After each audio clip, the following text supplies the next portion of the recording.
The storm had come without warning, rolling over the Montana plains with a fury that could break a man's spirit. Wind screamed through the canyons, carrying needles of cold rain that stung the skin and turned dirt to sucking mud. Beneath that angry sky, a young woman crawled, her palms scraping over frozen stones, her torn dress heavy with water and filth. Each time she tried to rise, her right leg gave out beneath her with a sharp cry. She fell again and again, gasping for air that came out in white clouds against the bitter night. Her name was Clara May Whitfield, and before the storm, she had believed in people. Believed that good folks still walked the earth. But that was before the men she trusted turned on her. They'd found her weeks ago, alone, hungry, walking along the trade road after her father's death. She'd told them she could cook, sew, and tend horses, anything for a few coins and a roof.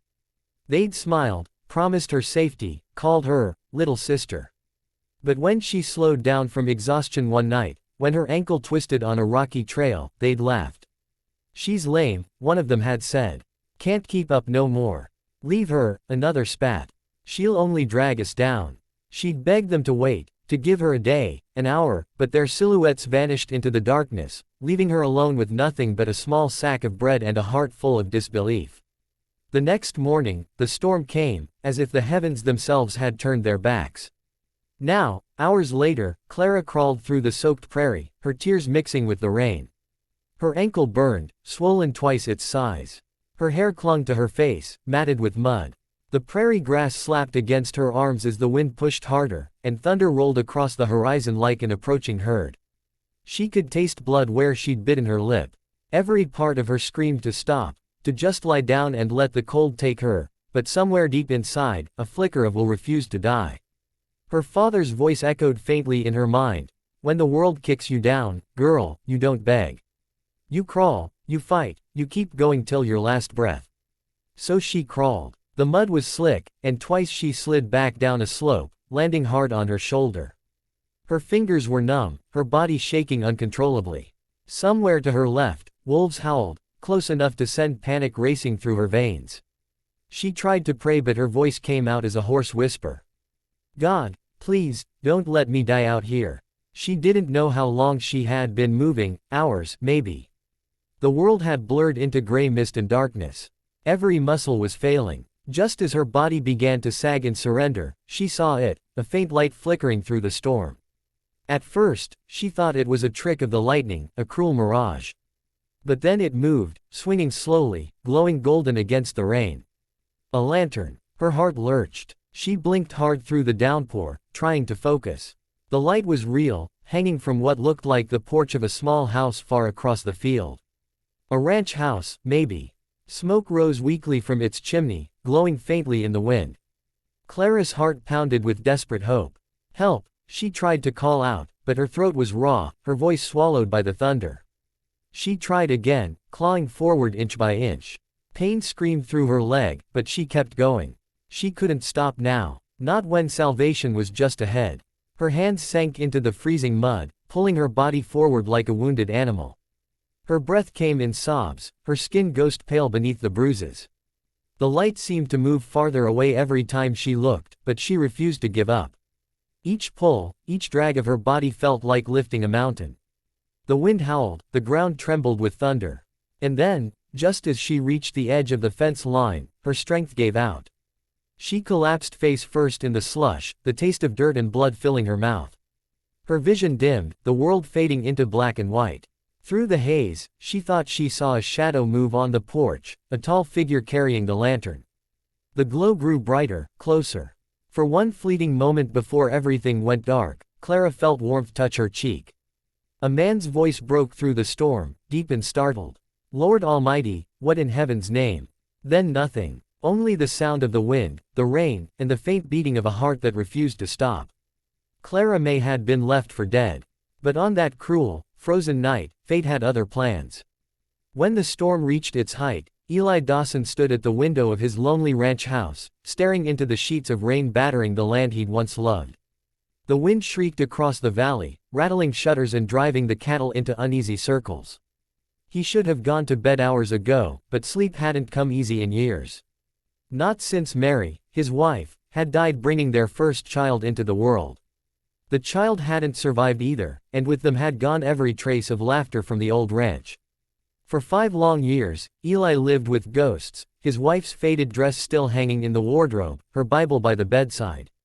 He worked the land with a kind of mechanical devotion, ate in silence, spoke to no one.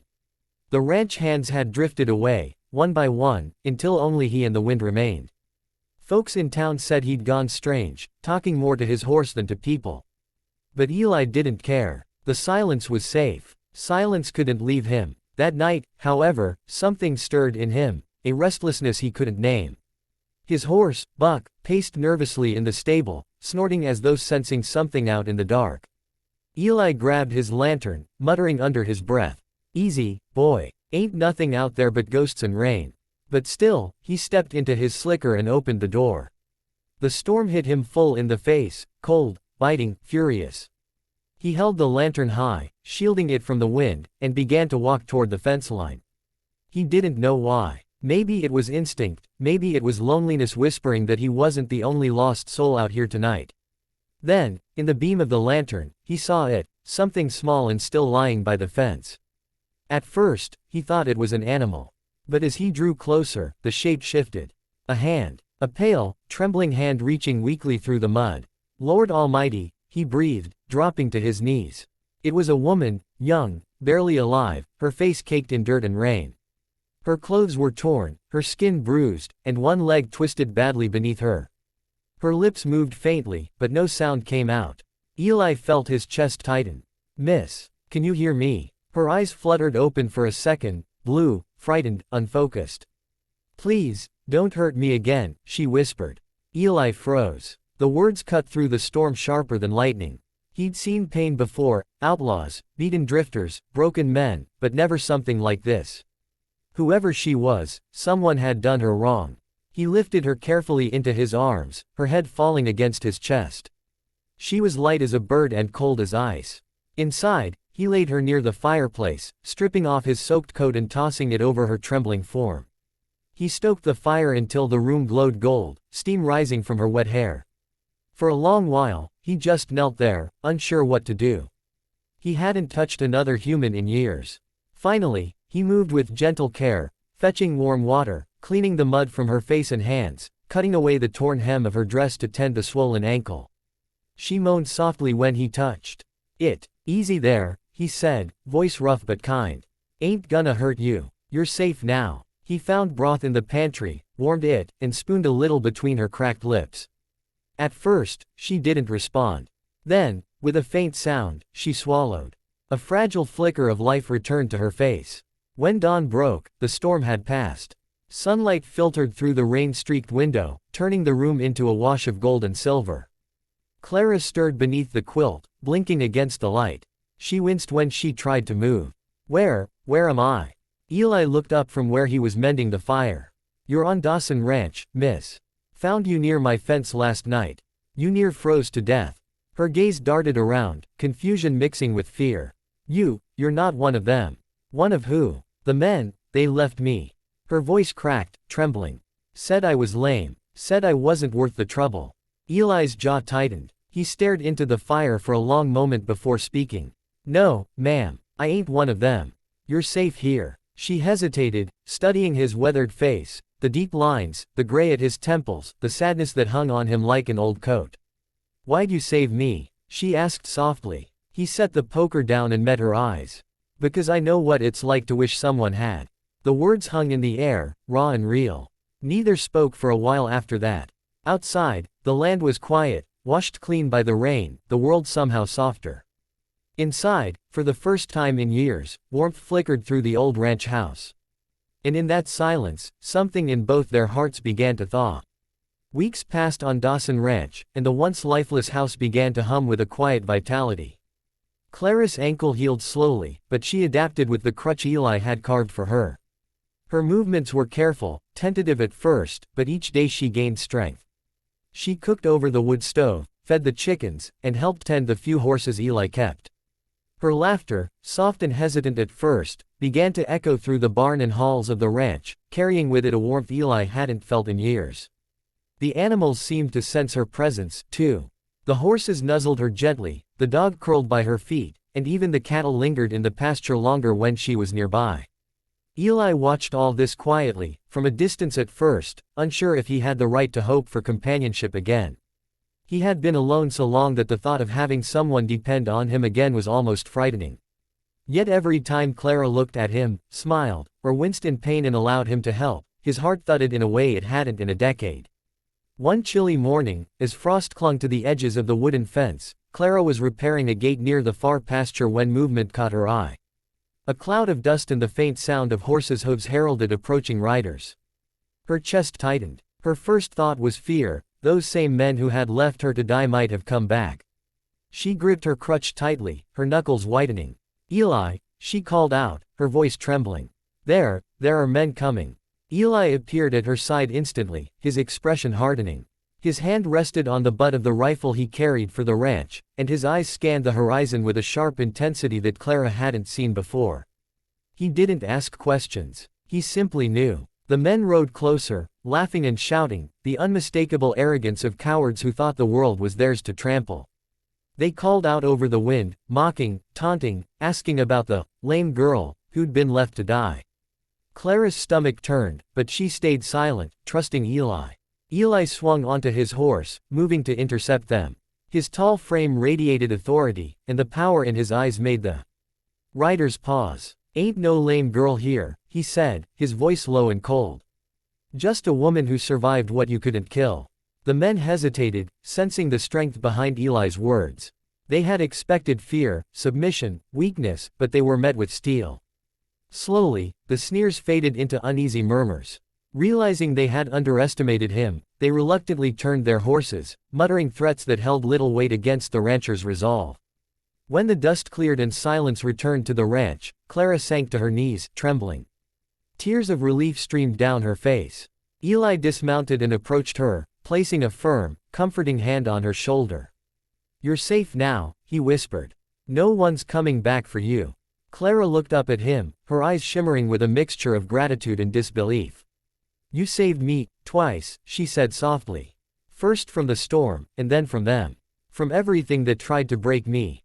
Eli knelt beside her, looking into her eyes with a tenderness that had taken years to return to him. "No, Clara," he said. "You saved me. You brought life back to this place. I didn't know it was missing until I found you out there, but now," his voice faltered slightly as he let her words sink in. "Now I see how much light a person can bring into a house, and a heart, if you just let them." That evening, as the sun dipped behind the mountains, the ranch glowed in shades of gold and amber.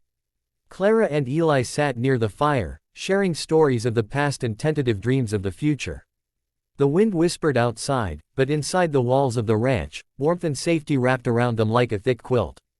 Over the following months, the ranch itself seemed to transform. Fields once fallow were tilled again. Horses grazed freely in the sun, and the barn rang with the sound of life and labor. Clara planted flowers along the porch, bringing splashes of color to the rugged landscape. Each bloom mirrored the growth of her own spirit, fragile but thriving. Eli found himself laughing more than he had in years, teasing her gently when she tripped or cursed at a stubborn horse. Their bond deepened, a quiet understanding forming between them. They didn't need to speak every thought aloud. Their actions and small gestures said more than words ever could. In saving her, Eli had found a companion, and in being saved, Clara had discovered the home and belonging she'd been denied for so long. Spring arrived at last, painting the plains in green and gold. The snow that had once threatened to claim Clara was gone, replaced by wildflowers swaying in the gentle breeze. On a bright morning, as they worked side by side in the barnyard, Clara paused to look at Eli, her heart swelling with a quiet joy. He smiled back, the sun catching the silver at his temples, and for the first time in years, neither of them felt alone. Together, they had survived the storm, both the literal one and the storms of their pasts. Two hearts that had been broken, abandoned, and left for dead had found each other in the quiet strength of a lonely ranch. And as the land around them blossomed, so too did a love built not on perfection, but on survival, courage, and the undeniable pull of fate. From that day on, the ranch was more than just land and buildings. It was a sanctuary, a place where they had found life again, where every sunrise promised hope, and where two lost souls finally discovered that the heart, once broken, could bloom anew.